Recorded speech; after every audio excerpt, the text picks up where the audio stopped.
Welcome to the Deep Dive. Great to be here. So today, we're tearing into a stack of your sources all about continuous improvement. That's right. Specifically, Kaizen, and of course, the Toyota Production System, TPS. Yeah, exactly. And our mission really is to pull out the key ideas, figure out where this all came from, and see how it's, well, changed things globally. And maybe even think about how you'd, visualize this journey, like those art prompt ideas we were discussing. Right. That first one, Kaizen's roots. So let's start there. The word itself, Kaizen. Means continuous improvement. Simple enough, but deep. Deeply Japanese, culturally speaking, Yeah. involving everyone top to Yeah. bottom. But the technical roots, some of them go way back. Your sources mentioned Sekichi Toyota, late 19th, early 20th century. The automatic loom inventor? That's the one. And the key wasn't just that it was automatic. It could actually stop itself if a thread broke. Ah, so it wouldn't just keep making flawed fabric. Exactly. That's an early glimpse of judoka. Automation, yes, but with a human touch or maybe built-in intelligence. It stops problems immediately. Prevents waste right there. Builds quality in. Right. And that mix of traditional Japanese attention to detail plus this early industrial tech, that's the ground floor. Makes you think about that first visual prompt idea, doesn't it? Blending traditional art with, old factory gears. Definitely captures that origin story. Okay, so moving forward, Sakichi's son, Kichiro Toyota, and then figures like Taichi Ono, E.G. Toyota, they built on this. And created the Toyota Production System, TPS. The powerhouse system, based on two main pillars, really. We mentioned judoka, stopping for problems, building in quality. What's the other one? Just in time, JIT. Okay, JIT.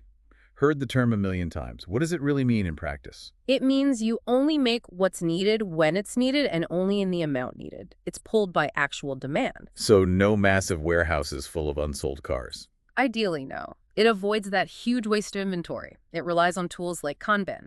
Ah, the visual signals. Cards, maybe electronic signals now. Yeah, visual cues that tell the upstream process, okay, make more now, but only when the next step is ready for it. It keeps things flowing smoothly. And TPS is obsessed with eliminating waste. Right. Muda. Obsessed is a good word. Muda is the Japanese term for waste. And they identified 7 key types. Okay, let's see if I remember. Overproduction, inventory, waiting. Motion, transportation, overprocessing, and defects. You got them. But knowing the list is one thing. Waiting. What did that look like? Simple. Someone standing by a machine waiting for it to finish. Or parts not arriving on time. Any idle time, basically. Okay. And overprocessing. That's doing more work than the customer actually values. Yeah. Polishing something nobody sees, adding features nobody asked for, maybe excessive inspections. Got it. So waste isn't just scrap metal. It's wasted time, effort, movement. Anything that consumes resources but doesn't add value for the customer. And picturing that Toyota line, you'd see judoka in action with maybe andon lights those signals calling for help or stopping the line. And Kanban cards managing the JIT flow. Everyone focused on spotting and eliminating that muda.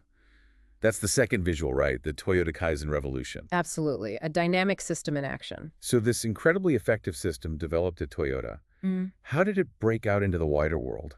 Well, TPS and lean manufacturing, which is heavily based on Kaizen principles, they spread globally, massively. Beyond just cars. Oh, yeah.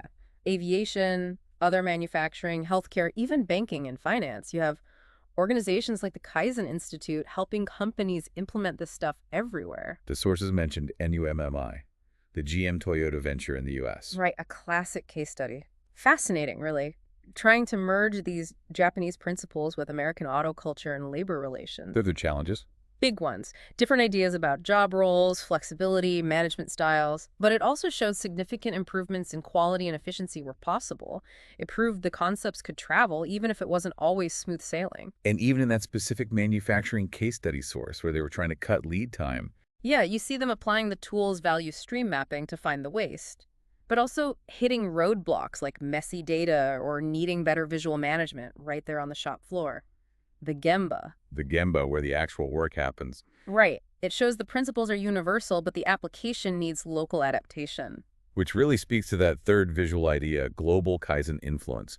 Seeing these core ideas pop up across totally different industries worldwide, linked together. Exactly. That interconnectedness, the shared language of improvement. So wrapping this up, from Sakichi Toyota's clever loom stopping itself. All the way to a global philosophy shaping countless businesses. Kaizen and TPS really show the huge power of lots of small, ongoing improvements. We've traced the roots, seen the revolution at Toyota, and how it spread out. I think the big takeaway is how these fundamental ideas, efficiency, quality, cutting waste, empowering people, they just work anywhere if applied thoughtfully. Definitely. It's about a mindset as much as tools. Which leads us with a final thought for you, the listener. Yeah. Think about your own routines, your work, maybe even a hobby.